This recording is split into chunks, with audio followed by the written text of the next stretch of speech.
Welcome back to National Report. A Rhode Island mom's fight for transparency in public schools rages on. Nicole Solas headed to court last week in an effort to dismiss the lawsuit against her filed by the Ocean State chapter of the National Education Association. Solas says earlier this year the teachers union sued her shortly after she requested public information about what was being included in her daughter's curriculum, specifically when it comes to whether elements of race-based curriculum were included. Nicole Solas and her lawyer, John Riches from the Goldwater Institute, it's a conservative public policy and litigation organization, join us both now on the program. And it's great to see you both because a lot of people have been fascinated with this case and we've been following it from the beginning. So here's the latest here. In the lawsuit, the teachers union claims, Nicole, that your requests were putting teachers' privacy at risk. Again, you wanted to see the curriculum. They said, given the circumstances of the request, it is likely that any teachers who are identifiable and have engaged in discussions about things like critical race theory will then be the subject of teacher harassment by national conservative groups opposed to critical race theory. Nicole, if you could respond to that. Well, there's no private information that's released under the public records law. There's only public information and non-public information. And the teachers union really wants to just immunize their teachers from public scrutiny as public employees.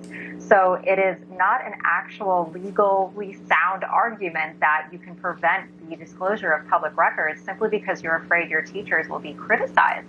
What they're really doing is punishing me for submitting public records requests. And they're also trying to send a message to other parents that if you submit public records requests because you want to know what your kids are learning in school, that they'll come after you with a lawsuit that could cost thousands and thousands of dollars.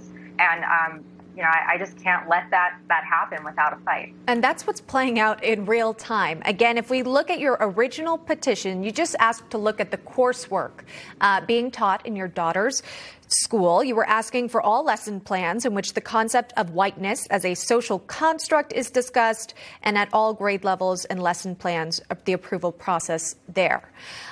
So, John, I know that you're requesting to dismiss the case here. What are your main arguments about why this case particularly should be thrown out? There's two. The first is the law is crystal clear that private third parties, special interest groups like this labor union, don't have any standing to disrupt the public records process.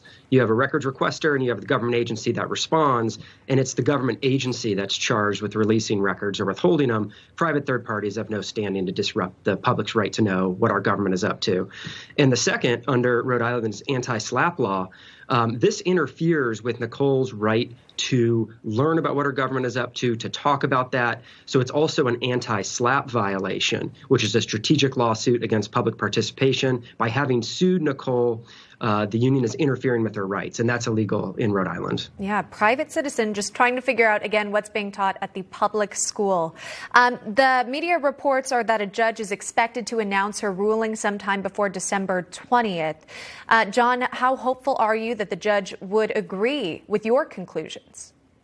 We're quite hopeful. Again, the law is just crystal clear here. If the union's lawsuit is allowed to proceed, it's a full frontal assault on the very concept of open and transparent government and on every parent's right to know what their kids are going to learn.